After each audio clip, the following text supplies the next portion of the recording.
Alors, bonjour à toutes et à tous. J'espère que vous m'entendez bien. Oui. Alors, je me présente, Maouto Toulan, chef de la division appui au changement et aux instances à la Confémen.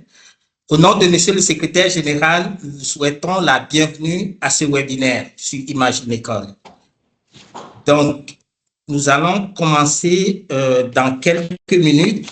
Mais avant, je souhaite vous informer que ce webinaire sera enregistré. Aussi, nous vous demandons de fermer vos micros pendant que vous n'avez pas la parole ou pendant que la parole ne vous est pas donnée. Donc, au menu de ce webinaire, nous aurons trois parties principalement. La première partie va être consacrée au mot d'ouverture. Donc, nous aurons le mot d'ouverture de Monsieur le Secrétaire général de la Confémen qui sera représenté par Madame Fatimata Badialo, coordonnatrice du pacte. Ensuite, le mot de Canopé, donc du réseau Canopé, notre partenaire pour ce webinaire que nous remercions encore une fois. Et après cette première partie, nous allons aborder le plat principal, là, si vous voulez, du webinaire, qui va être la présentation de la plateforme en tant que telle, la plateforme Imagine École. Pour certaines personnes, ce sera une découverte. Pour d'autres, ce sera plutôt une redécouverte. Mais ensemble, nous allons revisiter Imagine École. Donc, il y aura une petite période de discussion. Et enfin, la troisième partie, un petit mot de fin. Donc, encore une fois, franchement, merci pour votre présence en grand nombre. Et donc, je vais prier Madame Fatimata Badialo, coordonnatrice du PAC, donc le programme d'appui au changement et à la transformation de l'éducation, qui représente Monsieur le Secrétaire général de la Confémen, à livrer le mot d'ouverture de Monsieur le Secrétaire général. Madame Diallo, vous avez la parole. Merci beaucoup. Merci beaucoup, Maouto. Mesdames et messieurs les représentants des partenaires d'Imagine École, chers collègues de l'UNESCO, du ministère de l'Éducation nationale, de l'enseignement supérieur et de la recherche de France, du ministère de l'Europe et des Affaires étrangères, du réseau Canopé, de France Éducation internationale, de Mascotte et des ministères des États et gouvernements membres de l'initiative Imagine École. Mesdames et messieurs les correspondantes et correspondants nationaux de la Confémen, chers points focaux d'Imagine École, chères enseignantes et enseignants, distingués invités. C'est pour moi, vous le devinez, un réel plaisir de prendre la parole dans le cadre du webinaire de cet après-midi, le premier d'une série de plusieurs webinaires sur Imagine École et le numérique en éducation. Je voudrais donc, au nom de Monsieur le Secrétaire général de la Confémen, vous remercier d'abord pour votre présence qui confirme à n'en point douter votre engagement pour le développement du numérique en éducation, grâce notamment à la plateforme Imagine École. Imagine École, comme vous le savez, est une initiative commune qui a été lancée en 2020 en pleine pandémie de COVID-19. Cette initiative permet non seulement d'assurer la continuité éducative en contexte de crise, mais reste également dans la vie de tous les jours un puissant outil au service d'une éducation de qualité, je dirais mieux un tremplin vers la création d'un véritable écosystème éducatif. Imagine École ne pourrait entrer en classe ni dans les autres lieux d'apprentissage sans son appropriation par les enseignants et tous les autres utilisateurs possibles. Cette nécessité justifie, vous le savez, la tenue de cette série de webinaires dont le premier, qui s'intitule ici à la redécouverte d'Imagine École, donc va se tenir avec vous. Il permettra de façon spécifique de faire d'abord un rappel sur la plateforme Imagine École et sur ses principales fonctionnalités, de mettre en exergue les principaux outils, les ressources éducatives et les formations qui sont disponibles, et de démontrer l'utilisation pédagogique qui pourrait en être faite, qui peut en être faite. C'est l'occasion de m'arrêter un instant pour remercier très sincèrement tous les partenaires d'Imagine École et particulièrement Réseau Canopé qui assure la collaboration technique pour ce premier webinaire. Je ne saurais terminer mon propos sans vous exprimer encore une fois mes remerciements pour votre intérêt envers Imagine École, initiative si chère à la Confémen, chère à l'UNESCO, à Réseau Canopé, à tous nos autres partenaires et opérateurs. Avec Imagine École, on allait dire ensemble, réimaginons l'éducation de demain. Je vous remercie. Et je déclare donc ouvert ces webinaires pour permettre à l'ensemble de nos enseignants de s'approprier cette magnifique plateforme au service des enseignements et des apprentissages. Merci beaucoup. Merci beaucoup, Madame Diallo, coordonnatrice du PACT, du programme d'appui au changement et à la transformation de l'éducation, pour ce mot au nom de Monsieur le secrétaire général de la Confémen. Nous allons poursuivre avec le mot du réseau Canopé. Donc, comme on le disait, le réseau Canopé est notre partenaire pour Imagine l'école de façon générale, mais aussi et particulièrement pour ce webinaire. Donc, nous allons laisser la parole à Madame Margot Bompin, qui est directrice, qui est adjointe plutôt au directeur Europe et international du réseau Canopé. Chère Margot, tu as la parole. Merci. Bonjour à tous et bonjour Mamoto, et merci Mamoto pour cette prise de parole. Je suis ravie d'être présente avec vous aujourd'hui. Alors je ne suis pas seule. Je tiens à souligner qu'il y a également Gaël Ledréau, le directeur Europe et international qui est présent à cette réunion. Et je ne vois pas où il est, mais il prendra certainement la parole juste après. Donc, je vais revenir un moment pour vous présenter Réseau Canopé et puis le rôle de Réseau Canopé au sein de ce beau projet qui est Imagine École depuis son lancement qui a été rappelé en introduction en 2020. Alors, j'ai quelques diapos. Je ne sais pas si Maoto, je peux partager mon écran. Je vais essayer. Voilà. Oui, absolument, Margot. Tu peux y aller. Merci. C'est une petite manipulation technique. Dites-moi si ça fonctionne bien.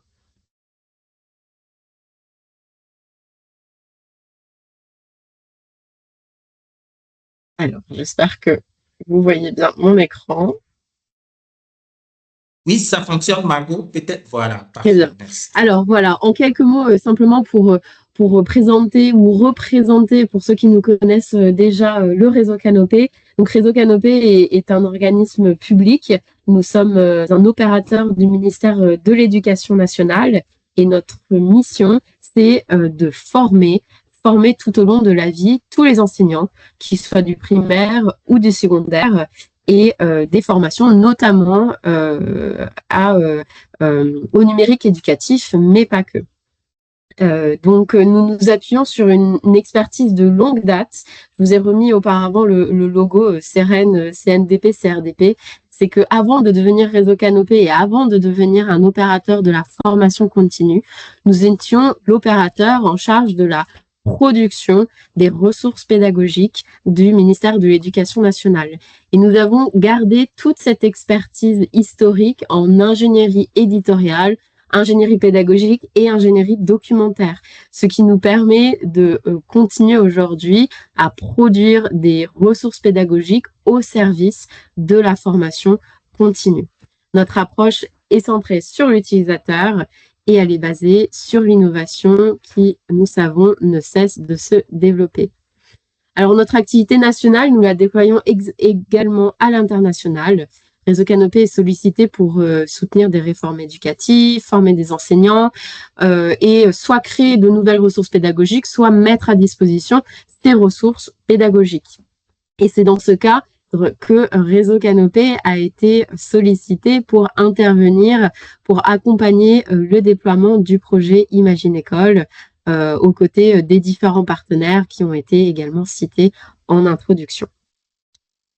Donc, pour revenir sur la participation de Réseau Canopé au sein d'Imagine École depuis maintenant 5 années. Donc, notre participation s'appuie sur 3 grands piliers: la formation, la création de ressources pédagogiques et l'animation. Alors, rapidement, je vous ai remis quelques chiffres clés qui permettent de traduire justement les différents apports et les différentes actions existantes et que vous pouvez retrouver sur la page Imagine École.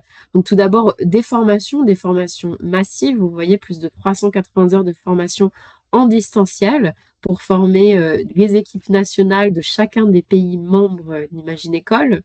Également des ateliers menés en présentiel auprès de cohortes de concepteurs et des cohortes de formateurs sur des thématiques très particulières liées à la conception de ressources pédagogiques innovantes. Un cycle de webinaires mené sur des thématiques transversales de pratiques pédagogiques au XXIe siècle. Et puis, ce qui représente en tout une vingtaine de formateurs aux expertises diverses qui ont été sollicités et mobilisés pour mener l'ensemble de ces formations. Côté ressources, car Imagine École, ce sont des formations, mais vous verrez ou vous reverrez également dans quelques instants sur la plateforme l'ensemble des ressources pédagogiques à destination des élèves et à destination des enseignants qui sont disponibles. Donc, pour les enseignants, vous trouverez 10 tutoriels vidéo qui vous permettent de vous accompagner pas à pas dans la prise en main de la plateforme, mais également 14 modules de formation ou d'auto-formation à destination des enseignants pour vous former ou vous reformer sur des thématiques pédagogiques transversales comme très tournées autour du numérique éducatif, mais pas que, sur l'animation d'une classe, sur la pédagogie inversée, sur la création de ressources pédagogiques, sur l'utilisation de vidéos, d'audio, d'images, etc. Vous retrouverez également un kit du formateur pour vous aider dans la démultiplication de ces formations et des gabarits d'activités élèves qui permettent justement d'accompagner les enseignants dans la conception de parcours ou de modules de formation. Mais là encore, nous reviendrons dans quelques instants là-dessus. Et puis ressources enseignantes donc, mais également des ressources pour les élèves, plus plusieurs milliers de ressources disponibles qui ont été déposées sur la plateforme Imagine École, des ressources pour tous les niveaux, des ressources dans toutes les disciplines, des ressources créées par Réseau Canopé, mais également des ressources qui ont été, qui font le fruit d'un appel d'offres international. Et donc ça, c'est le troisième axe d'intervention, une intervention plus au niveau de l'animation, c'est-à-dire que pour continuer d'alimenter la plateforme Imagine École, nous avons lancé un appel d'offres international avec le soutien du ministère des Affaires étrangères français. Cet appel d'offres international qui a visé à solliciter des éditeurs internationaux pour continuer d'alimenter en ressources élèves cette plateforme Imagine École. Également, l'organisation d'un hackathon régional. Peut-être que certains d'entre vous ont y participé il y a maintenant 3 ans. C'était en 2022, si ma mémoire est bonne. Et ce hackathon régional visait justement à créer des ressources pédagogiques et des scénarios pédagogiques additionnels pour, encore une fois, continuer d'alimenter cette banque de ressources Imagine École mise à disposition de l'ensemble de la communauté éducative des pays membres d'Imagine École.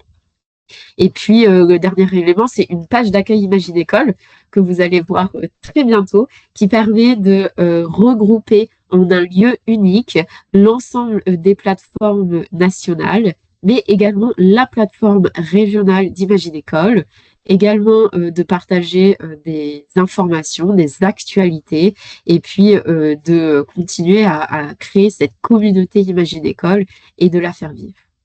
Donc voilà, en quelques mots, j'espère que je n'ai pas été trop longue, Maouto, pour présenter voilà, rapidement qui est Réseau Canopé, nos expertises et comment ces expertises ont été mises au service d'Imagine École, de la communauté Imagine École, et comment vous pourrez retrouver sur la plateforme Imagine École l'ensemble de ces contenus qui sont à disposition et au service de l'enseignant.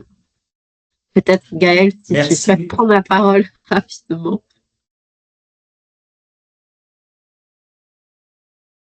Merci beaucoup, Marco. Donc, si Monsieur Letréau souhaite prendre la parole, peut-être rapidement, en 1 minute, pour dire bonjour aux participantes et participants, s'il vous plaît. Merci. Merci beaucoup, Maputo. C'est un vrai plaisir. Hein. Merci. Je vais être très, très court et merci beaucoup à Margot pour cette rétrospective. Saluer l'ensemble des participants à ce webinaire et dire à quel point c'est une satisfaction de vous retrouver ici aujourd'hui. Imagine École, effectivement, c'est 2020. Voir aujourd'hui qu'on se réunit à travers cet objet, c'est quelque chose de formidable. Je regardais la liste des participants. C'est plein de noms familiers. Plein de personnes qui étaient là il y a déjà 5 ans. Et je trouve que c'est la plus belle réussite aussi de cette action, c'est qu'on ait cette capacité à travers un socle commun, un socle technique, mais le socle technique, c'est un espace où on peut se rencontrer, où on peut partager effectivement des ressources, des façons de faire, des idées et les mettre en commun. Donc je pense que ça, c'est la plus belle réussite. Donc je salue les collègues effectivement de la DREIC, du ministère de l'Éducation nationale français, qui sont présents. Johanna Godré-Cabarro de FEI, j'ai vu aussi son nom, ce sont des partenaires de longue date, et puis tous les partenaires évidemment de la Confémen, de l'UNESCO, et puis dans les pays, vous tous, tous les participants. C'est un immense plaisir et une grande fierté de pouvoir, comme le disait Madame Fatimata, réimaginer ou réinventer ce merveilleux projet. Je m'arrête là et je vous laisse découvrir plus en avant la plateforme et les outils. Merci beaucoup, Gaël. Merci encore une fois, Margot, aussi pour la présentation de Canopé et de son rôle central là au niveau d'Imagine École. Donc, mesdames, messieurs, nous allons maintenant aborder l'élément central du webinaire de cet après-midi. Donc, la présentation ou la représentation, si vous voulez, de la plateforme Imagine École et de ses fonctionnalités. Et donc, nous allons inviter maintenant toujours notre partenaire Canopé, spécifiquement M. Mathieu Combarnous, à prendre la parole. Cher Mathieu, vous avez 40 minutes là pour la présentation. Merci. Alors, est-ce que vous m'entendez? Parfait. Merci beaucoup. Merci Maouto, ça y est, ça fonctionne. Merci pour le partage des droits et excusez-moi pour ce petit contretemps. Donc, je me présente, je m'appelle Mathieu Combarnous, je suis enseignant en France, je travaille pour le réseau Canopé et j'ai participé donc à l'accompagnement à distance de formation et de création de supports pédagogiques sur la plateforme Imagine École pour plusieurs pays en 2021 et 2022 surtout. Donc, je vais vous présenter donc la plateforme, comment on accède aux ressources, comment on crée aussi des ressources et des parcours pour les anciens et pour les élèves. Je voudrais juste que quelqu'un me confirme que mon partage d'écran fonctionne de votre côté. Margot, ça Gaël fonctionne parfaitement, Mathieu. Merci. Très bien, merci beaucoup. Donc, la plateforme Imagine École dont parlait Margot, l'accès direct à la plateforme par pays. Donc, vous avez l'adresse, je pense que vous la connaissez, imagineécole.africa. On tombe sur cet espace-là qui va permettre à chaque pays d'avoir un accès privilégié à l'ensemble de ses ressources. Vous avez ici listé déjà certains pays. Ce qui va nous intéresser, c'est l'accès plutôt concepteur, c'est-à-dire l'accès qui va permettre aux enseignants ou aux formateurs d'enseignants de concevoir des contenus pédagogiques à destination de la formation des enseignants pour les accompagner, mais aussi à destination des enseignants pour leurs élèves. Et après, bien entendu, sur chaque plateforme, on a un accès qu'on pourra accorder aux enseignants des établissements et aussi, bien entendu, à leurs élèves pour qu'ils accèdent au parcours que les enseignants auront créé. Donc, je vais prendre comme exemple la plateforme sur laquelle j'ai le plus fonctionné, c'est la plateforme du Tchad. Donc, on va aller voir de quoi il retourne. Donc, on a un identifiant, bien entendu, avec des droits derrière. Donc, je me connecte. Et donc, l'interface va être la même pour tous les pays. C'est les contenus juste qui vont changer par rapport à ce qu'a dit Margot, par rapport à ce qui aura été inséré comme ressource. Ce qui va être intéressant, c'est les différentes parties ici que vous avez sur le bandeau de gauche.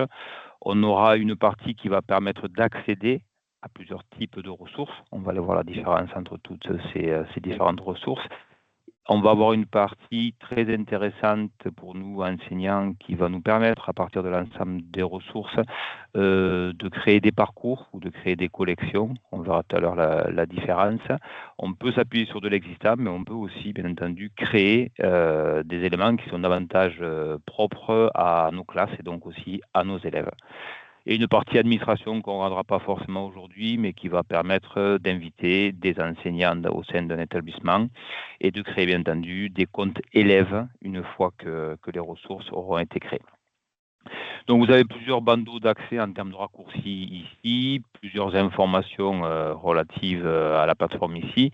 Donc, quand on va sur l'ensemble des ressources, parce que c'est ce qui va nous intéresser pour commencer, on a accès libre, une fois qu'on a un identifiant et un mot de passe, à l'ensemble des ressources qui sont déposées sur la plateforme de notre pays. Donc, les ressources sont présentées à peu près toutes de la même manière. Vous avez un support visuel, vous avez un intitulé. On a toujours la possibilité de la visualiser, mais ce qui va être intéressant visuellement, c'est les différents icônes qu'on a ici, qui vont faire un lien assez simple vers le type de ressources. Ce type de ressources, il est intéressant puisqu'ici, vous avez un ensemble de filtres qui vont nous permettre assez précisément d'aller chercher des ressources pour commencer à consulter l'existant et ensuite voir si à partir de cela, on peut déjà construire des parcours pour nos élèves ou si on a besoin de les compléter et de les enrichir de certaines ressources que nous aussi, on peut créer. Les filtres sont intéressants puisque vous avez ici différents niveaux. Alors, nous, ça sera surtout le niveau enseignant-auteur qui va nous intéresser. C'est le type de public. Le plus intéressant, c'est la petite subtilité entre ces trois entrées que sont le grain, le module et le parcours. Le grain, associé à un grain, la plus petite unité pédagogique d'enseignement, ça va être un support. Ça peut être une image, ça peut être un fichier audio, ça peut être une vidéo, ça peut être un document de bureautique, un document PDF, ce que vous voulez. C'est la plus petite unité sur laquelle on va s'appuyer pour ensuite construire un module. Donc là, un module, on va passer sur un ensemble de ressources qu'on va associer. Ça peut correspondre à la durée d'une séance d'enseignement en classe.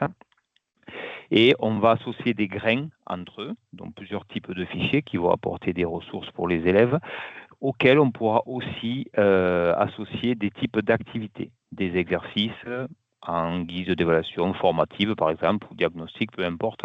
On verra tout à l'heure, il y a beaucoup de types d'exercices, on ne pourra pas tous les consulter. Mais ce qui est intéressant, c'est qu'on peut associer des ressources à des activités pour les élèves. Et le niveau encore au-dessus, vous voyez comment l'architecture se construit, on va pouvoir proposer des parcours complets de formation ou d'enseignement plutôt pour les élèves qui vont s'appuyer sur plusieurs modules et qui eux-mêmes vont s'appuyer sur plusieurs grains. Donc on a vraiment une construction, on part de l'unité pour construire un module, associer ça à une séance, pour construire un parcours qui peut être vraiment une séquence pédagogique complète. L'intérêt du module et du parcours, c'est que très facilement, on va pouvoir différencier les contenus. On va pouvoir descendre au niveau le plus fin, qui est le niveau individuel d'un élève, ou au niveau d'un groupe d'élèves, ou alors au niveau de la classe. Là, c'est vous qui verrez. Mais c'est assez facile d'associer différentes activités et surtout différentes ressources pour vraiment créer ce contenu qui va être différencié. Pour les élèves, ce sera transparent, c'est-à-dire qu'une fois qu'ils auront leur compte, ils accéderont directement à un parcours et ce ne sera pas forcément le même selon les accès que l'on aura donnés. Donc c'est ça qui est vraiment très intéressant. Donc déjà ici, en termes de grains, vous voyez qu'on a beaucoup d'unités d'enseignement, plus de 4500, des modules un petit peu moins, parce qu'il faut quand même le temps pour les créer, et même chose pour les parcours. À ceci s'ajoutent les filtres sur les types de médias, bien entendu. Donc, on s'appuie très généralement sur les images, du texte, de la vidéo et du son. Mais il y a d'autres types de médias qui peuvent être intéressants et qui complètent cet ensemble de ressources. Certaines ressources qui sont déjà interactives avec des actions attendues de la part de l'élève. Des vidéos un peu plus longues, des objets 3D sur des enseignements techniques qui peuvent étayer les contenus, certains films d'animation et certains schémas, mais qu'on associe aussi à des images. Si on n'a pas une recherche par type de médias, on va avoir des recherches un peu plus classiques sur les différents domaines d'enseignement. Et Margot vous disait que tous les domaines étaient représentés. Si on n'a pas une entrée par domaine, on peut cibler un niveau d'enseignement, donc selon la répartition des enseignements dans les différents pays. Ici, on a quelques exemples et vous voyez qu'il y a beaucoup d'éléments qui sont associés à chaque niveau. On a la même chose sur certaines thématiques. On peut rajouter des thématiques, bien entendu, mais on a déjà des thématiques qui sont listées. On a des points du programme très précis, ça dépend comment on va créer nos ressources. Et ensuite, si on veut aller sur un niveau un peu plus macro, on va avoir une recherche par compétence, donc une entrée assez générale sur ce qu'on peut apprendre à nos élèves. Le niveau de difficulté, si on estime que la ressource est un accès facile, un peu plus difficile, voire très difficile. Le niveau de langue qu'elle peut nécessiter par rapport au CE-CRL. Et ensuite, les collections, ça va être des groupements de ressources. Donc déjà, en arrivant sur la plateforme, on a quand même un accès complet à l'ensemble des ressources et on peut déjà commencer à faire des recherches sur ces différents contenus. Ces différents contenus, si par exemple je prends le premier, on sait déjà que c'est une vidéo avec un intitulé, un support visuel, un niveau d'enseignement, mais j'ai surtout la possibilité déjà de l'ajouter à mes favoris. Je peux déjà la mettre de côté. Si j'ai déjà fait une recherche par filtre, je peux déjà l'ajouter dans mes favoris pour ensuite m'en servir un peu plus tard. Je peux aussi la consulter, bien entendu, elles sont en accès libre. Donc là, je suis sur une vidéo, le temps que la page se charge. Je vais avoir ma vidéo qui devra apparaître. Alors, selon la connexion, là, je vais peut-être avoir un petit souci de connexion. Je vois que je suis sur un type de résolution mathématique. Ça arrive quand même assez rapidement. Je suis tout simplement sur une vidéo ici en consultation. Donc, une vidéo de quelques minutes qui a été proposée pour présenter le type de résolution de ce genre d'équation aux élèves. C'est juste un grain, c'est juste une vidéo en consultation, à moi enseignant, à m'emparer de ce grain pour y associer d'autres activités pour les élèves. Je reviens à l'écran de départ. Donc ça, c'est l'ensemble des ressources. Ensuite, les collections, je les verrai tout à l'heure. Vous allez voir ensuite ce qui peut être associé à votre établissement propre à l'échelle de votre pays. Certaines ressources, vous voyez qu'on en a un petit peu moins ici, sont associées, ciblées par rapport aux établissements. À partir de là, vu qu'on est à l'échelle de l'établissement, on a déjà des contenus qui sont créés, c'est-à-dire qu'on n'est plus sur des grains, on est sur le niveau supérieur, on est sur des modules. Et alors, comme tout à l'heure, j'ai la possibilité de faire des choix par filtre. Si je veux choisir un niveau, si je veux choisir un domaine d'enseignement, c'est tout à fait possible. Ici, donc, je suis sur un module, donc c'est plus le niveau de l'unité du grain, c'est plusieurs grains qui ont été agrégés avec différentes activités proposées aux élèves. Donc, j'ai des informations, on ne va pas rentrer dans tous les détails, mais j'ai la possibilité de le partager, quoi qu'il en soit. J'ai la possibilité, c'est intéressant ici, de le dupliquer. Qu'est-ce que ça va me permettre de dupliquer? Ça va me permettre de le mettre dans mon contenu personnel en tant qu'enseignant et de pouvoir le modifier, rajouter des éléments, en enlever. Je peux aussi le télécharger si ça m'intéresse. Et s'il m'intéresse tel quel, je peux déjà m'en servir pour le proposer à mes élèves. Donc, si la ressource construite telle quelle par un autre collègue et partagée m'intéresse, je peux directement, en général après l'avoir visualisé bien entendu, directement m'appuyer dessus pour la partager à mes élèves. Concrètement, ce module, il a 3 parties. J'espère que ça va arriver assez vite. Alors, vous voyez ici en bas à gauche, on est sur l'enseignement des mathématiques, sur le champ des formes géométriques. On a un contenu ici qui est proposé. Et ensuite, on peut consulter les différentes parties. Donc, bon, je ne vais pas le regarder ici, mais on peut regarder les différents contenus. Donc, ça, c'est quelque chose qui a déjà été proposé et que je peux ensuite utiliser à l'identique. Si j'estime que ce contenu tel qu'il est n'est pas correctement utilisé pour l'ensemble de mes élèves, je peux le modifier comme je l'entends. Après, bien entendu, quand l'élève a terminé, j'ai des résultats qui remontent par rapport au temps qu'il a passé, par rapport à une évaluation si j'ai créé certaines activités. Donc, ça, c'est sur l'existant. Après, j'ai l'espace de mes ressources propres. On va aller voir.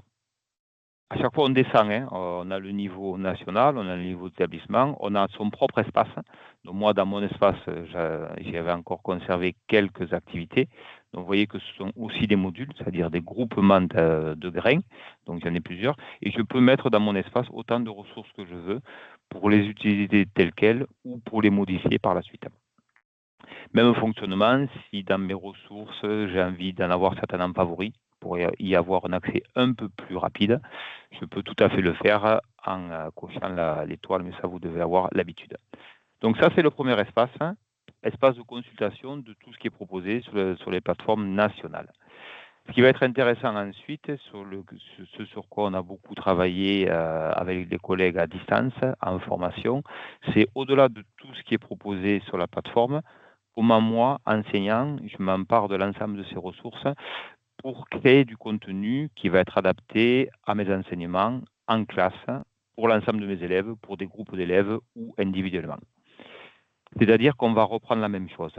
Si j'estime que j'ai besoin de créer certaines unités pédagogiques, je vais le faire. C'est-à-dire, je vais dire que certains grains manqueraient pour moi sur des contenus à proposer à mes élèves et j'ai envie de rajouter des éléments. Donc, pour ajouter des éléments, c'est l'unité la plus petite, l'unité pédagogique la plus simple. J'ai les droits sur la plateforme, je vais créer un grain. Donc, créer un grain, vous allez voir que ça se fait extrêmement rapidement. On va tout simplement associer un nom. Alors, pour ne pas charger de trop la plateforme, je vais juste mettre un test que je modifierai après. La description, ce n'est pas un caractère obligatoire, c'est juste informatif. Donc, je vous laisserai le renseigner si nécessaire. Et je vais tout simplement aller chercher mon grain. Donc, mon grain, je vous l'ai dit, ça va être un fichier multimédia. Je vais, par exemple, prendre, alors je crois que je m'étais mis de côté certaines ressources. Alors on peut prendre un fichier bureautique, on peut prendre une image, on peut prendre un fichier PDF. Là, je vais prendre une vidéo, par exemple. C'est tout simplement de déposer cette ressource-là, qui est un grain, sur la plateforme, avec l'intitulé que j'ai donné, donc test grain. Alors, c'est une petite vidéo, donc ça va aller assez vite. Si je veux, je peux associer une image, ça peut apporter des informations complémentaires. Ça, c'est vous qui verrez si ça suffit. Tant qu'on est dans la construction pédagogique, on n'est pas obligé d'aller jusque-là. C'est vraiment des points qui vont visuellement, en tout cas, accompagner l'élève. Donc, ça sera intéressant par la suite d'y revenir. Mais sur la partie qui nous intéresse là, on est vraiment sur la construction pédagogique. Donc, ce n'est pas le plus important. Je viens de déposer ma vidéo. J'ai mis comme nom test grain, par exemple, et je vais l'enregistrer. À partir de là, la ressource grain est créée sur la plateforme. C'est-à-dire que si je reviens, par exemple, dans mes ressources, ici, vous voyez que tout à l'heure, j'en avais 23. Maintenant, donc, j'en ai 24. Tout simplement parce que ma ressource s'est déposée ici. Donc, comme tout à l'heure, je peux la télécharger, je peux la proposer directement à mes élèves. Ça sera juste une vidéo en consultation, mais c'est tout à fait possible.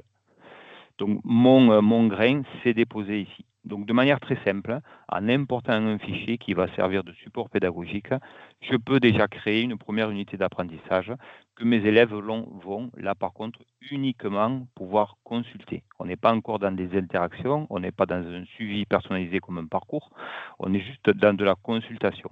À moi de créer plusieurs grains encore, ou alors de me servir de celui-ci et d'autres que j'aurai trouvés pour construire l'étape au-dessus, qui va correspondre à peu près au contenu d'une séance pédagogique. C'est ce que sur la plateforme, on appelle un module. Donc un module, vous le voyez en dessous, je suis toujours dans la partie création. Je vais passer de la création d'un grain à la création d'un module. Ce qui va être intéressant dans la création de modules, c'est qu'à l'aide de la plateforme, on va récupérer beaucoup d'éléments sous la forme de types d'activités, d'exerciceurs que l'on va proposer aux élèves. Donc, comme tout à l'heure, pour retrouver son travail, on est toujours sur apporter un nom à notre fichier. Pardon, je suis en train de lire autre chose, donc du coup, je me trompe de mot. Test module. La description, je vous laisserai la définir si nécessaire. Un support visuel comme tout à l'heure. Et cette fois-ci, je suis à l'échelle d'une séance pédagogique. Donc, je vais pouvoir incrémenter et déposer du contenu. Et les différents contenus que je vais déposer, c'est quoi? Ce sont soit des types d'activités qui sont déjà proposées par la plateforme. On est juste sur des typologies d'activités, c'est-à-dire des squelettes, des cadres d'exercices que je vais devoir renseigner, bien entendu, mais qui vont déjà me permettre de faire du lien entre une ressource sur laquelle j'aurais interrogé mes élèves, consultation d'une vidéo, lecture d'un fichier, lecture d'une image, et ensuite, je vais pouvoir leur poser des questions. Ce qui revient assez souvent, on est sur du texte à trous, par exemple. On est sur des QCM qu'on peut poser à nos élèves. On peut être sur des questions ouvertes, du genre d'une question audio, des questions ouvertes où les élèves doivent répondre à l'écrit. Vous voyez qu'il y a plusieurs types d'activités, remettre en ordre certains éléments textuels, recomposer un texte. Il y a beaucoup d'entrées. Ce qui va être intéressant, si je prends par exemple les QCM, c'est que les supports sont toujours multimédia. Et ça, c'est vraiment très intéressant pour le travail qu'on va proposer à nos élèves. On n'est pas toujours sur un support texte, donc si j'essaie de le faire à peu près correctement, donc vous m'épargnerez la consigne. Je vais juste mettre qu'ici, je poserai ma question. Je suis sur un QCM avec une seule bonne réponse.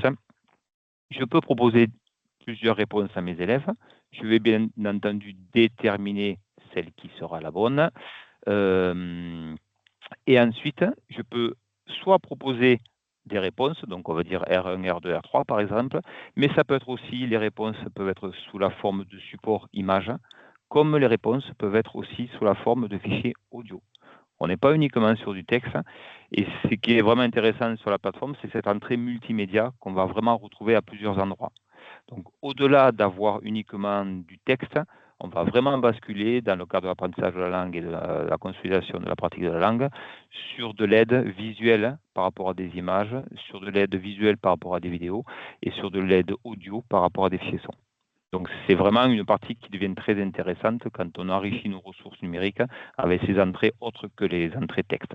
Donc, si je termine, par exemple, la construction de mon activité, je vais la valider ici. Et je peux continuer ainsi de suite à proposer divers éléments. Je peux insérer, alors je crois que j'avais un PDF que j'avais déposé sur voilà ici, alors peu importe le PDF, je peux déposer le PDF, je le valide, et mes élèves, en plus du QCM, auront un PDF. Donc, je vous passe les commentaires, voilà. Je peux continuer à rajouter des ressources autant que je veux, et ce qui est intéressant, c'est que je peux organiser toutes mes ressources dans l'ordre que je veux. Je prends tous mes grains. Ici, j'ai 5 grains qui sont apparus parce que mon PDF faisait 5 pages. Donc ça, c'est quand même assez intéressant. Je n'ai pas besoin de le redécouper. Si j'estime qu'il n'y avait que la première page intéressante, je supprime les autres. Et mes élèves auront un PDF ici et ici le QCM. On va dire que pédagogiquement, ça serait plutôt dans l'autre sens. Donc des éléments de lecture et un QCM derrière. Et je peux continuer comme ça autant de fois que je veux. Et les élèves auront d'abord en consultation le premier élément, puis le deuxième, puis le troisième, etc., etc., etc. Et là, je construis vraiment pédagogiquement une séance, ce qu'on appelle un module sur la plateforme, mais vraiment une séance pédagogique de classe que je vais ensuite enregistrer et pouvoir consulter. Alors, je vais l'enregistrer. Voilà. Et quand je reviens dans mes ressources, c'est le même fonctionnement. Vous voyez que j'avais 23 ressources quand j'ai démarré. Maintenant, je suis à 25. Pourquoi? Parce que j'ai toujours mon grain qui est existant ici et j'ai mon module qui s'est rajouté. Et à chaque fois, rien n'est figé. Si j'ai besoin, pour une raison ou pour une autre, de modifier ma ressource, j'ai toujours ces 3 petits points sur l'ensemble des éléments ici qui peut me permettre je peux le dupliquer en termes de différenciation. C'est-à-dire je peux rajouter des éléments, je peux en enlever, je peux mettre des vidéos plus longues, des vidéos plus courtes, peu importe. Mais je peux surtout l'éditer pour le modifier. Ou si pour moi c'est déjà terminé, je peux créer une session, c'est-à-dire permettre à mes élèves d'accéder à la ressource. Et si on continue de monter encore sur le contenant, on va dire, le plus large, je peux créer un parcours. Donc là, vous voyez comment c'est construit depuis tout à l'heure. Alors là, c'est un peu plus long parce qu'il y a plusieurs règles à renseigner, mais c'est exactement le même fonctionnement. Je suis parti de mes grains, j'ai créé mes modules, et à partir de tout cela, je vais créer vraiment mon parcours. Et là, je vais avoir une succession de temps pédagogiques qui vont être plus ou moins longs, qui vont être proposés à mes élèves et qui vont permettre d'évaluer certaines compétences que j'aurais ciblées, mais surtout de faire un suivi. Puisqu'effectivement, une fois que les élèves ont terminé le travail, on a toujours un retour sur le temps passé, sur les réponses qui ont été apportées, etc. etc. Donc, c'est vraiment quelque chose de très intéressant à construire petit à petit. Voilà, il y a vraiment une base très, très riche de contenu, mais c'est surtout que nous, derrière, on peut compléter cet ensemble de ressources. Ce qui va aussi être très intéressant, c'est que, alors si je prends par exemple une de mes ressources, je vais revenir sur une de mes ressources ici. Donc, imaginons que mon grain intéresse des collègues. Quand je l'édite, donc, c'est-à-dire que je veux essayer de le modifier ou de le compléter, complètement en haut à droite, ici, j'ai plusieurs options. On peut pas tout regarder, mais il y en a deux qui sont vraiment très intéressantes. L'indexation, c'est ce qui va me permettre après, ou permettre à mes collègues de retrouver ma ressource, c'est-à-dire de cibler des informations rattachées à ma ressource, des mots-clés. Voilà. Sur quel domaine je veux la rattacher? Les mathématiques, les sciences, l'enseignement des langues, l'éducation musicale, peu importe. Est-ce qu'il y a une thématique particulière? Est-ce qu'il y a un point du programme précis que je cible? Est-ce qu'il y a des compétences, certains mots-clés pour que dans la barre de recherche, on tombe sur ma ressource? Toutes ces informations qui vont me permettre ensuite d'accéder facilement à ma ressource. L'indexation, c'est vraiment important.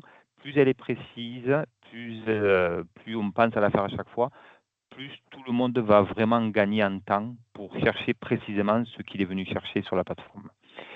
Et ce que je voulais vous montrer en plus, c'est que au-delà de l'indexation, c'est toute la notion de partage. Toutes ces plateformes fonctionnent parce qu'effectivement, il y a des ressources qui sont déposées, mais surtout parce qu'il y a des ressources qui sont partagées. Et donc, c'est important, voilà, on travaille sur sa ressource, on se la construit petit à petit. Et ensuite, c'est toujours intéressant de la partager. Alors, la partager pour avoir des avis de pairs, mais aussi pour la mettre à disposition d'autres collègues qui auraient le même niveau d'enseignement ou le même domaine d'enseignement. Donc là, vous aurez la possibilité de la partager avec tout le monde sur la plateforme, uniquement au sein de votre établissement, vous êtes plusieurs anciens de même discipline au sein de l'établissement, ou sur certaines collections. Mais pensez, voilà, c'est quand même une entrée intéressante. C'est souvent comme ça que les plateformes pédagogiques fonctionnent le mieux. C'est cette notion de partage qui est très riche et que nous, on a bien vécu quand on a accompagné les différents collègues des différents pays. Pensez à partager le plus possible. Voilà. On ne peut pas faire tout seul. Et plus on partage sur les différents domaines et sur les différents niveaux, plus on aura une banque de ressources qui sera très riche et qu'on pourra très facilement utiliser. Puisqu'ensuite, tout est mis dans le pot commun, dans l'espace des ressources, et ensuite, à nous de s'en servir directement ou de les dupliquer. Et c'est ce que je vous disais tout à l'heure, les dupliquer, ça va vous permettre de les modifier à la marge ou de les compléter un petit peu. Voilà, j'ai fait assez vite. J'ai cru voir qu'il y avait une main levée à un moment donné. Je ne sais pas si Mavuto, c'est vous qui distribuez la parole. Margot, si tu penses qu'il faut que je revienne sur un point. Oui, d'abord, merci beaucoup, cher Mathieu, pour cette belle présentation de la plateforme Imagine École, de sa fonctionnalité, des outils, mais aussi, surtout, de l'utilisation pédagogique qu'on peut en faire. C'est vraiment apprécié, merci. Donc, nous allons passer à la période des questions. Moi, je ne vois pas les mains en tant que telles, mais j'invite les participantes et les participants à poser les questions directement dans le chat. Donc, Mathieu, je vous invite à garder votre écran là à l'écran, si je peux m'exprimer ainsi. Et comme ça, au besoin, on pourra s'y référer. Donc, nous attendons les questions, les commentaires des participants. OK. Merci pour la clarté. Merci à vous, Madame Fatimata Bokoum, pour la participation.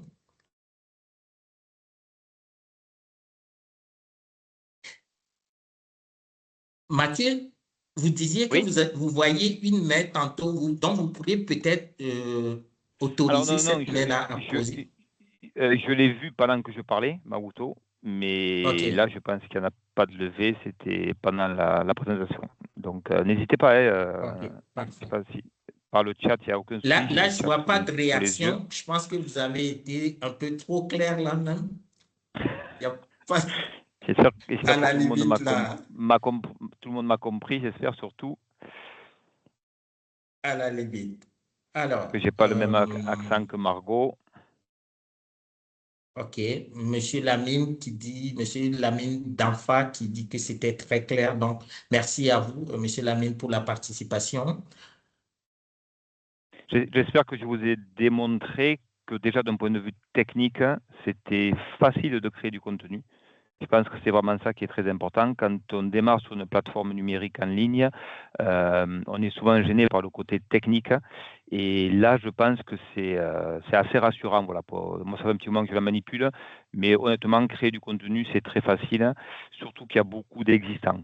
Et c'est intéressant de s'appuyer sur ce qui a été fait. Alors, j'aimerais que vous reveniez sur l'accès à la plateforme. Alors, du coup, toutes les questions arrivent. C'est possible de zoomer. Alors, zoomer, oui, je peux toujours zoomer, ça, il n'y a pas de souci. Voilà, j'espère que ça suffira. Alors, je vous laisse gérer Maoto parce que du coup, toutes les questions arrivent en même temps. Alors, revenir sur la plateforme d'accès. La plateforme d'accès, vous l'avez, enfin moi je l'ai ici, c'est imaginecall.africa, mais après de toute façon il faudra des accès pays. Voilà, on a les différents accès pays. Côté rouge, c'est tout ce qui est réservé en accès élève, accès enseignant. Et nous, la partie qui nous intéresse, enfin ce dont je vous ai fait la démonstration, c'est plutôt la partie bleue, ici la partie concepteur, qui va permettre, au-delà du fait de consulter les ressources, c'est surtout de les agréger entre elles pour créer du contenu pédagogique pour nos élèves.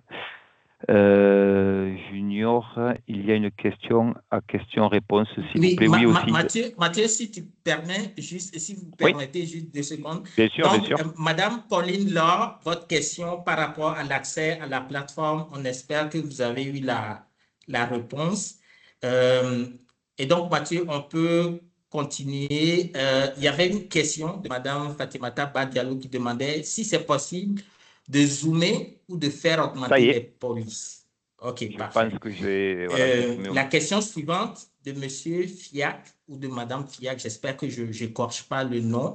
Est-ce que la plateforme permet de dispenser un cours en direct avec les apprenants?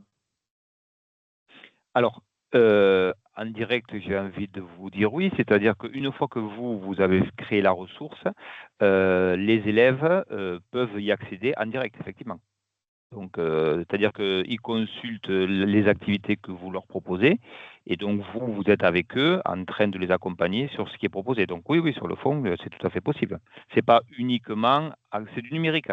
Donc soit vous avez un fonctionnement en activité synchrone, c'est-à-dire quand vos élèves sont avec vous, si vous avez le matériel numérique qui convient et suffisamment, mais aussi l'avantage de le faire à distance ou sur un autre temps, en tout cas, que le temps de classe. Donc les deux sont possibles, oui. Merci beaucoup. Donc, on avait une question sur le contenu du webinaire. Et donc, oui, a priori, on pourra faire suivre l'enregistrement là à toutes les personnes qui sont connectées actuellement à la fin du webinaire. Alors, le lien de la plateforme, on vous le mettra, c'est imaginecole.africa. Oui. Alors, une question, comment le Congo peut se doter d'une opportunité comme Imaginecole? Je ne sais pas si la coordonnatrice du pacte est toujours, Madame la coordonnatrice, je ne sais pas si vous êtes là, peut-être Mathieu, juste une petite pause de votre côté. On va permettre à Madame Diallo de répondre à cette question-là. Merci. Allô, Maoto? Tu m'as donné la parole, c'est bien ça?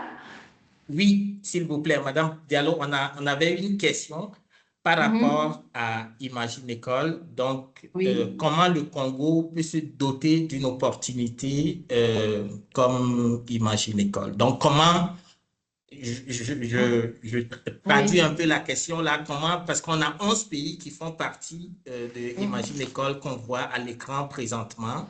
Donc, comment le Congo pourrait faire partie, peut-être 12e ou Xème pays là, membre de Imagine École?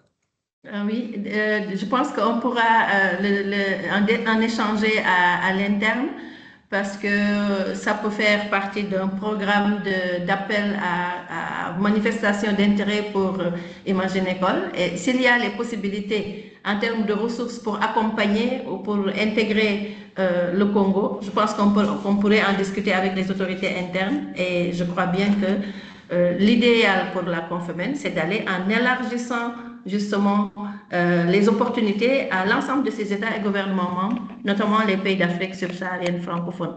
Donc, c'est sûr que le rêve, si on peut le dire ainsi, de la Confémen, c'est de faire en sorte de multiplier encore, d'élargir l'éventail de pays bénéficiaires de cette opportunité qui est une opportunité réelle. Il est vrai que beaucoup de pays, pendant la COVID, ont eu à développer à l'interne des stratégies pour assurer la continuité pédagogique.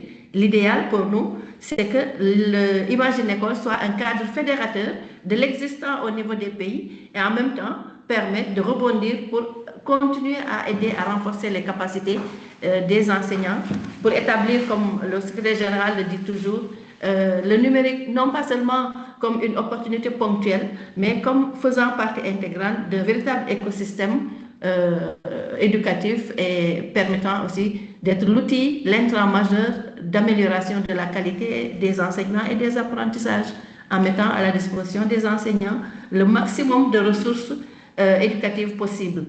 Donc, la question, c'est que c'est possible. Les conditions de possibilité, nous allons y revenir pour vous. Si le pays écrit officiellement à la Confémen va pouvoir réfléchir aux conditions d'intégration dans le groupe de pays déjà associés. Merci beaucoup, Madame la coordonnatrice du pacte. Je me rends compte que la question émane d'ailleurs de mon ami, là, Junior du Congo. En passant, bonjour Junior et bonjour à toute l'équipe du Congo. Comme le disait Madame la coordonnatrice, vous pourriez vous approcher du CN, donc du correspondant national de la Confémen au Congo et transmettre une demande, manifester l'intérêt officiellement du Congo à faire partie d'Imagine École. Ensuite, la demande sera étudiée. Merci encore pour la présence, au plaisir. Donc, bonjour aux collègues des Seychelles, merci d'être là. Le lien Imagine École, il est envoyé, donc c'est imagineécole.africa. Et Mathieu, on se retourne vers vous. On a une question d'un participant de la Belgique qui demande: est-il possible pour un enseignant belge d'obtenir des accès à la plateforme?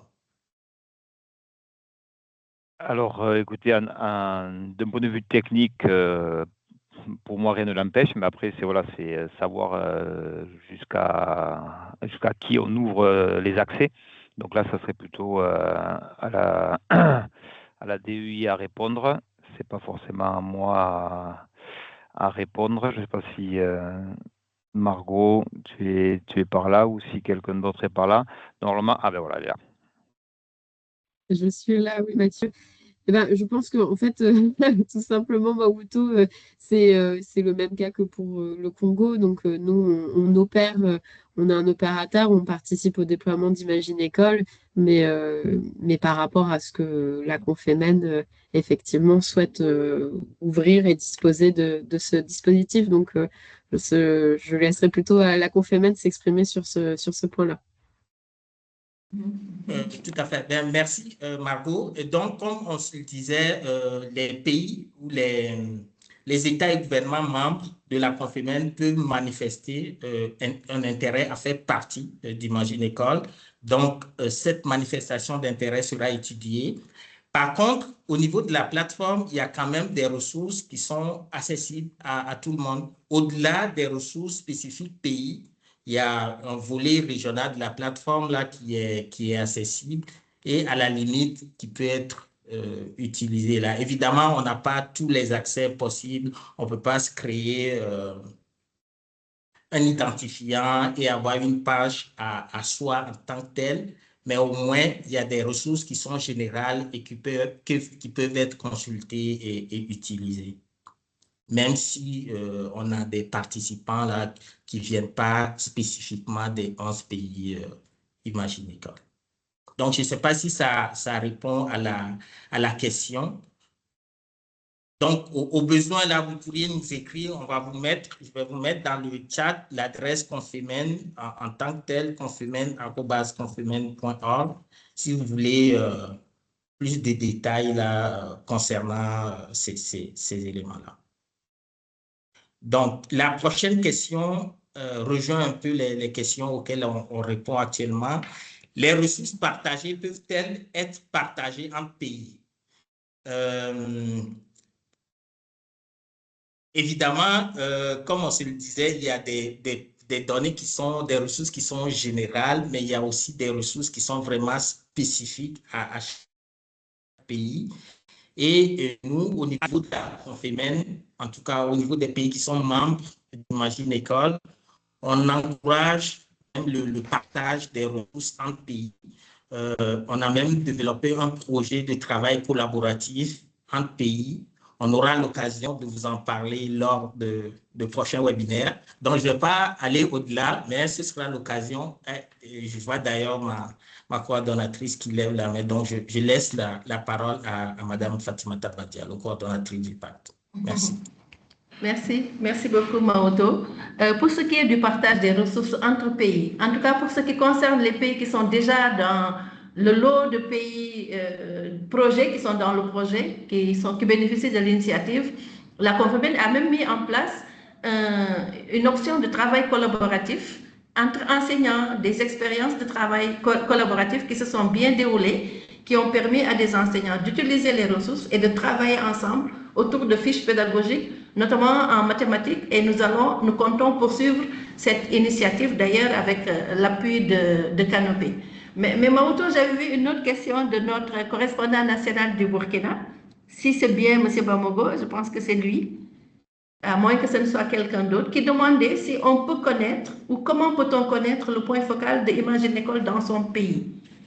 En tout cas, pour ce qui est des pays autour de notre projet, les 11 pays, la Confemen peut bien mettre à la disposition des correspondants nationaux. Ils les connaissent déjà, si c'est M. Bamogo CN. On peut remettre à votre disposition le nom de celui qui avait été identifié à l'initiale comme étant le point focal. Ça vous permettra de poursuivre peut-être la recherche d'informations. Si entre-temps il a changé, on ne sait pas a priori. Mais on avait une équipe de points focaux, Imagine École, qui sont même regroupés autour on est ensemble autour du travail collaboratif pour certains.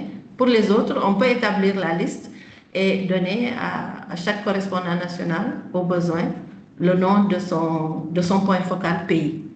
Merci, Maoto. Oui, merci beaucoup, Madame Diallo, pour cette précision. Effectivement, Monsieur Bamogo, j'ai mis l'adresse générique de la Confemen dans le clavardage. Donc, contactez-nous et on pourra directement là. C'est valable pour vous, c'est valable pour tous les autres pays qui sont membres d'Imagine École. Si vous voulez connaître les coordonnées de votre point focal Imagine École, contactez-nous. On va pouvoir vous faire suivre cette information-là. Merci beaucoup.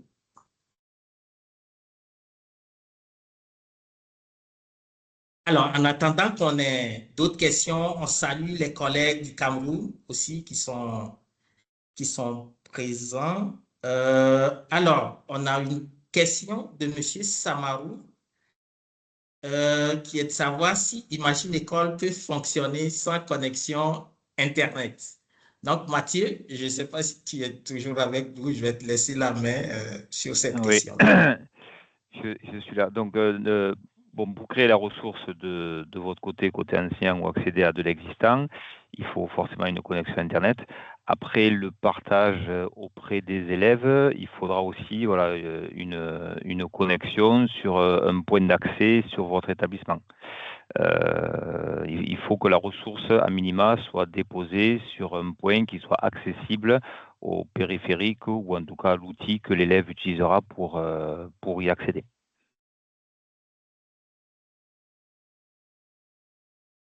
Merci beaucoup, Mathieu.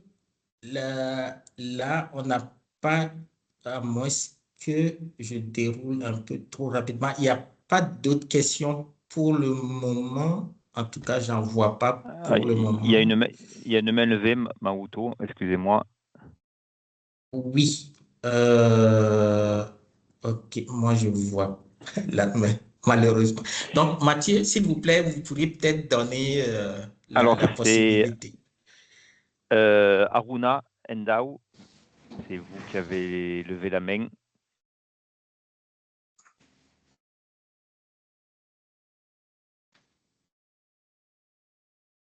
Alors, autrement, je peux répondre. Ah, il y a une seconde main.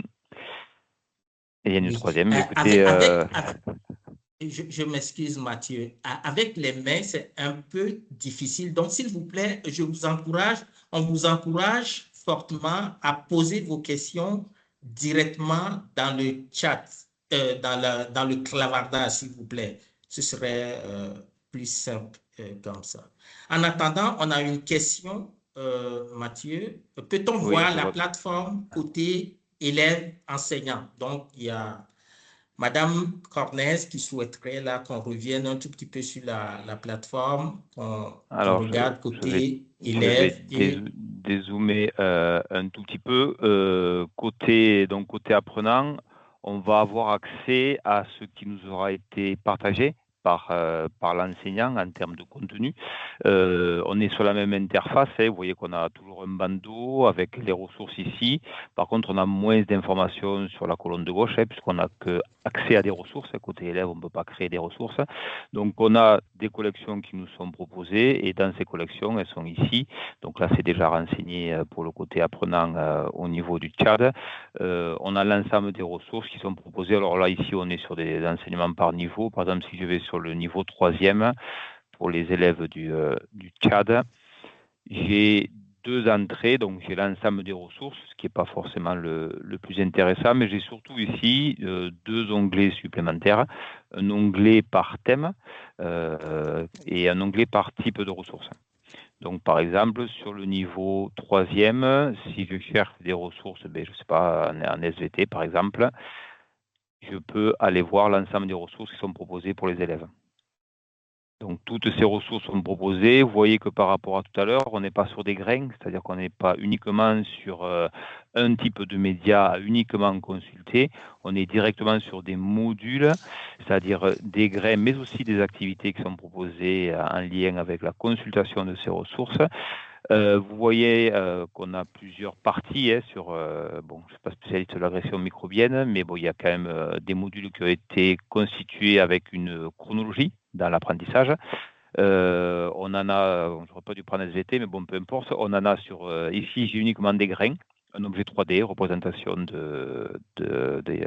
des alvéoles. Ici, on n'a que du texte. Ici, on a un petit film d'animation. Donc, on voit tout ce qui est proposé. Après, à nous de voir si on va le proposer à un seul élève, à un groupe d'élèves ou à tous les élèves de ma classe, par exemple. Donc ça, c'est vous, quand vous avez votre ressource, qui allez attribuer les contenus à certains élèves ou à tous vos élèves. Ça, c'est par rapport aux élèves qui auront été rentrés dans l'application par classe, par exemple. Et quand vous aurez créé vos modules ou vos parcours, vous pourrez les attribuer à l'ensemble de vos élèves ou qu'à certains élèves.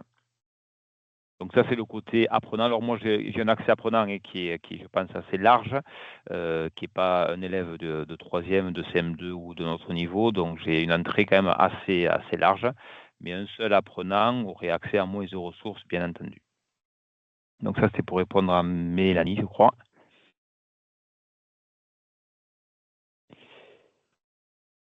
Dans le point focal, je vous laisse répondre sur le point focal. Oui, merci beaucoup, Mathieu. Madame Diallo, je vais vous solliciter encore parce qu'il y a une question qui vous est adressée directement par le CN de la Côte d'Ivoire. Est-ce que le CN peut proposer un point focal si ce dernier est indisponible ou appelé à d'autres fonctions? Donc, Ah, merci beaucoup. J'avais vu la question. Je salue le correspondant national de Côte d'Ivoire, notre cher frère Koulibaly. En fait, je pense que c'est toujours une cuisine interne, hein. C'est en accord avec votre ministre que vous décidez de proposer à la Confémen votre point focal. Ce n'est pas la Confémen qui propose le point focal, je pense bien. Généralement, je pense qu'il y a peut-être à votre niveau, vous comprendrez que, étant donné que c'est un travail dans le numérique, logiquement, le profil doit caler certainement avec, en tout cas, des choses qui soient en rapport avec le numérique, comme dans la plupart de nos pays. Mais je crois bien que librement, le ministère, donc vous, en accord avec votre ministre, vous pouvez écrire à la Confémen pour nous donner le nom de la personne qui remplace le point focal. Est-ce que j'ai bien répondu à votre question? Maouto, ça peut marcher comme ça? c'est parfait, Madame Diallo. Merci beaucoup. Et bonjour à Monsieur Koulibaly. Merci pour votre présence malgré vos vacances. Bonne suite. Maouto, je Donc, voulais également en profiter pour dire un grand bonjour à une grande dame de Imagine École, en l'occurrence notre chère Idalina Rodriguez, qu'il me semble avoir aperçue à travers les réactions. Merci beaucoup. merci beaucoup, Madame Diallo. Merci, Dalina, aussi pour ta présence là. C'est très apprécié. Euh, donc, là, on a plus... Ah, OK. Il y a des... Alors, Madame Yang qui nous présente ses salutations depuis le Sénégal. OK. Donc, elle dit, Mathieu, la question t'est un peu plus adressée. Madame Yang dit qu'elle utilisait la plateforme avec ses élèves avec la classe inversée. Les contenus sont riches et elle trouve que pour un meilleur accès euh, aux ressources, est-ce que c'est possible de numéroter les grains? Est-ce que la question Euh, est claire, Mathieu? Je la... oui, la question est claire. Je réfléchis juste. Numéroter, ça veut dire que le nom que vous allez donner à votre grain, au lieu de commencer par le contenu, par exemple, comme moi j'ai fait, ça peut être des nombres. Et donc, du coup, après, quand vous allez faire ici, en haut à droite, ordre alphabétique, ça peut déjà se classer là. Mais les élèves n'ont pas accès aux grains, c'est-à-dire que les élèves, eux, ils ont accès au module ou au parcours. Donc, il faudrait que ce soit l'intitulé du parcours, par exemple 01-parcours en mathématiques pour les troisièmes, 02, etc., etc. Je pense que c'est plus dans ce sens-là qu'il faut le voir. Je reprends la question.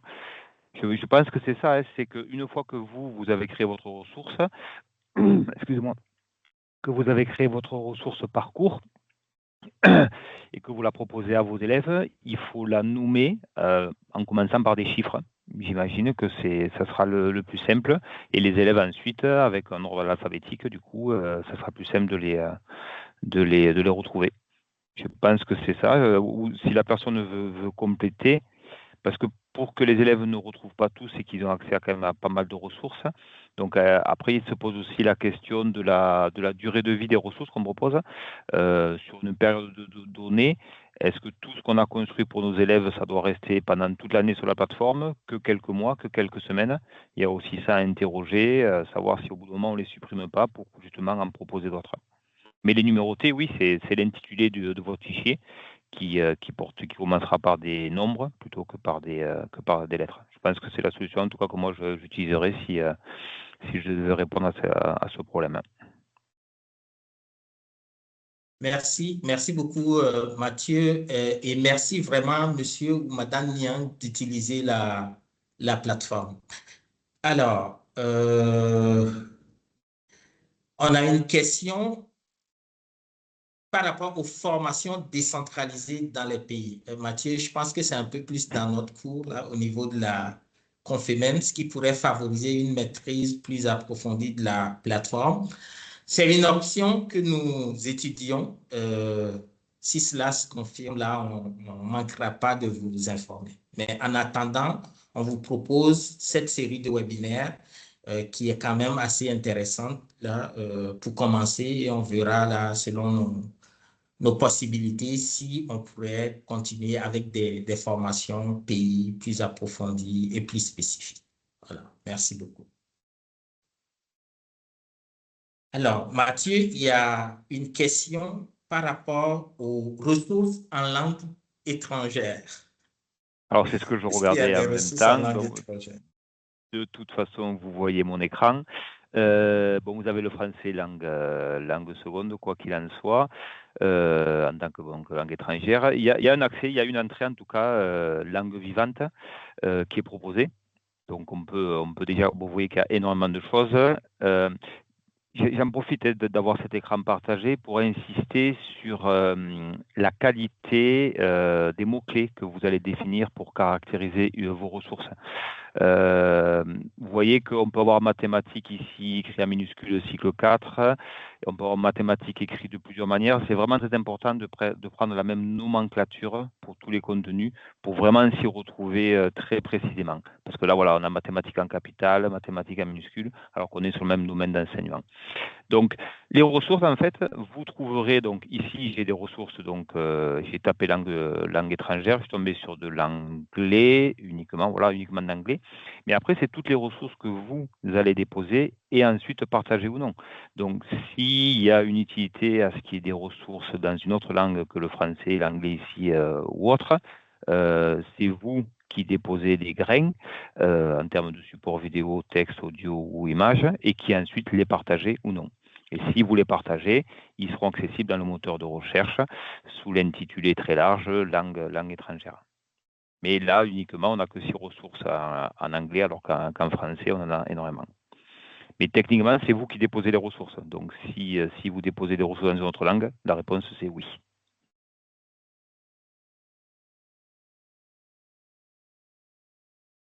Merci beaucoup, Mathieu, pour ces explications. Je vous en prie. On va peut-être prendre 2 ou 3 questions encore. Alors, la prochaine question, Mathieu, les ressources partagées sont-elles vérifiées et sont-elles libres de droit? Alors, ce qui est vérifié, c'est ce qui est déposé en amont sur la plateforme par chaque pays, puisque les contenus doivent correspondre aux attentes institutionnelles sur le pays. Par contre, après, chacun est responsable de ce qu'il crée et de ce qu'il partage. Donc, effectivement, il y a cette notion de droit qui est importante à toucher du doigt, et les enseignants sont responsables par rapport à cela. Donc, effectivement, oui, c'est une question très intéressante, Nathalie. Il faut que les enseignants se responsabilisent par rapport aux ressources qu'eux-mêmes utilisent quand ils créent des supports pédagogiques pour leurs élèves. Merci beaucoup, cher Mathieu. Margot, vous avez la parole. Merci, merci Mawoto. Oui, peut-être pour apporter une précision sur ces ressources, en fait, il y a 2 types de ressources et c'est important de mentionner cette distinction. Il y a les ressources qui sont créées par les enseignants, par les concepteurs enseignants, et effectivement, là-dessus, ce sont des droits à interroger par rapport au... Soit la ressource est intégralement conçue par l'enseignant et effectivement, c'est les droits que l'enseignant donnera à sa ressource, soit l'enseignant s'appuie sur des ressources préexistantes qu'il aura trouvées sur Internet ou dans d'autres espaces et dans ce cas-là, l'enseignant devra vérifier qu'il utilise bien des ressources libres de droit. Donc ça, c'est la première chose. Ce sont les ressources que les enseignants vont concevoir. En revanche, il y a des ressources, vous avez Mathieu vous les a présentées, des ressources qui sont déjà préexistantes, qui sont partagées sur la plateforme régionale et ensuite qui sont prises en main par l'ensemble des pays à travers les plateformes nationales. Et ces ressources, il y a des ressources qui ont été mises à disposition par Réseau Canopé, il y a des ressources qui ont été mises à disposition par des éditeurs internationaux dans le cadre de l'appel d'offres dont je vous mentionnais initialement, et ces ressources sont encadrées par des droits spécifiques d'utilisation. Donc là, pour le coup, disons qu'il y a des nuances à apporter à cette utilisation des ressources. Ensuite, ça c'est par rapport aux droits, par rapport aux ressources vérifiées, il y a deux éléments de réponse également.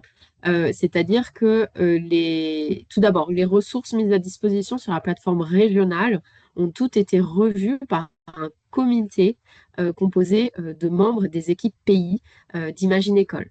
Et ce comité a revu et a validé l'ensemble des ressources qui ont été mises à disposition sur cette plateforme régionale.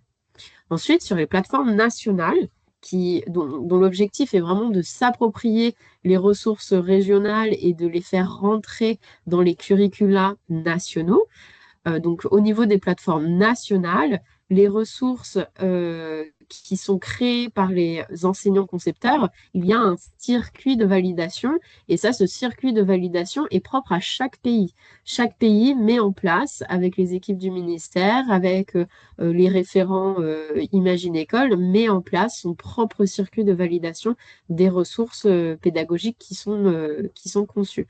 Donc voilà, il y a différents niveaux, que ce soit au niveau des droits libérés ou non, et également au niveau de la vérification de ces ressources, en sachant que, encore une fois, c'est un dispositif qui est approprié par chaque équipe pays qui dispose de sa propre plateforme nationale. Merci beaucoup, Margot, pour ces précisions qui sont très, très, très importantes.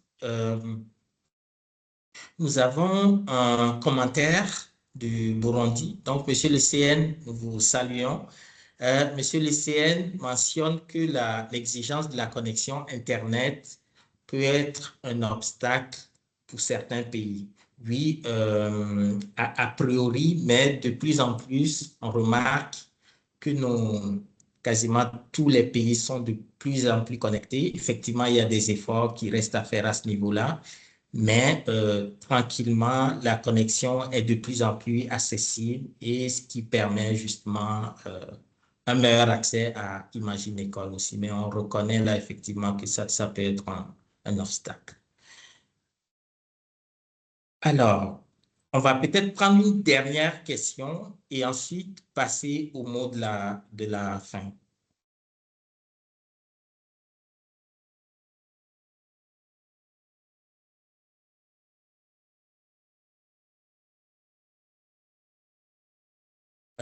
Madame Cornès, on apprécie là que vous appréciez les explications. Donc, parfait, si tout est clair, on remercie Mathieu, Margot, Madame Diallo et toutes les personnes qui contribuent là à répondre à ces questions. On a une question, donc je pense la dernière qu'on va prendre, qui s'adresse à la Confémen et à ses partenaires.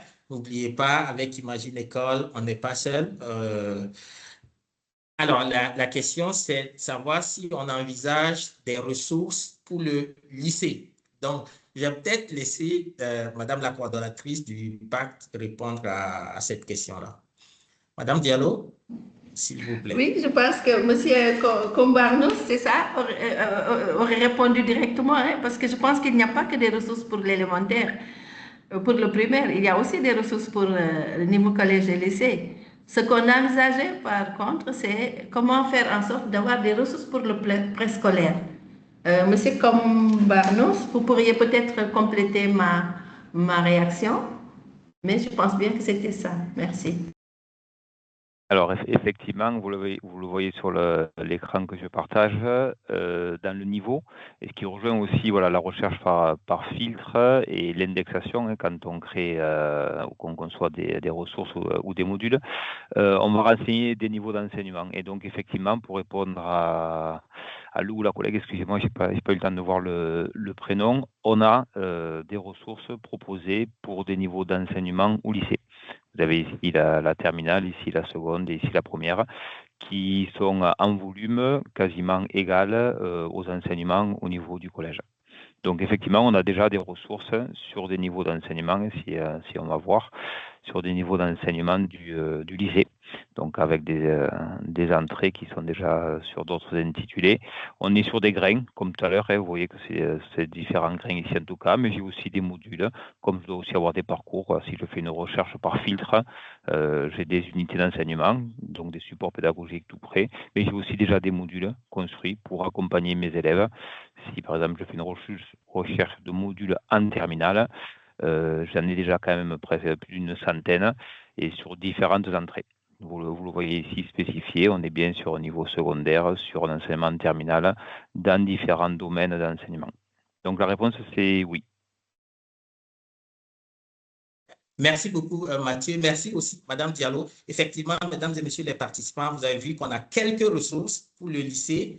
Donc, en fait, on vous encourage fortement à continuer à utiliser la plateforme. Et donc, plus vous utilisez les ressources et plus nous, au niveau de la Confémen et des partenaires de l'initiative, ça nous encourage à développer d'autres ressources. Donc, nous vous encourageons fortement à continuer à utiliser la plateforme, à continuer à participer au webinaire et nous, ça nous motivera là à aller un peu plus de l'avant avec vous tous ensemble. Merci beaucoup. Donc, et merci pour les remerciements. On va peut-être laisser la parole à Madame Diallo pour le mot de fin, mais avant ça, je souhaiterais là on a la possibilité de réagir par l'icône réaction. Je voulais qu'on applaudisse fortement l'expert de Canopé qui nous a présenté la plateforme, donc Monsieur Mathieu Combarnous. Merci infiniment Mathieu. Merci Margot, merci Gaël et merci infiniment Madame Diallo. Donc Madame Diallo, ça fait une transition là. Vous avez la parole pour le mot de fin de Monsieur le secrétaire général de la Confédération. Merci beaucoup. Merci beaucoup Maodo. Donc je voudrais commencer par te remercier pour avoir mené de main de maître la modération de ce panel, de ce webinaire très intéressant. Et je voudrais donc, au nom de Monsieur le secrétaire général de la Confémen, remercier l'ensemble de nos partenaires, de leurs représentants, de tous les collègues des ministères en charge de l'éducation des États et gouvernements membres. Je voudrais aussi remercier nos chères correspondantes et correspondants nationaux qui ont pu vraiment relayer l'information à travers le réseau, de même que les points focaux Imagine École, j'en ai vu, qui sont également connectés et qui sont très dynamiques. Je remercie aussi au nom du secrétaire général l'ensemble des enseignants et enseignantes. La période est un peu complexe pour les pays ici d'Afrique subsaharienne, francophone, où la plupart sont dans la période d'ouverture des classes. Et malgré tout, on a reçu quand même un nombre intéressant d'enseignants. Et vraiment distingués invités, chers participantes, participants. Je réitère les félicitations de Maodo à l'endroit de toute l'équipe Canopé, de réseau Canopé, avec à leur tête notre cher Gaël, qui travaille aussi avec nous depuis fort longtemps. Et donc, nous ne sommes pas étonnés de la qualité de la présentation de Monsieur Combarnous, que nous remercions encore une fois.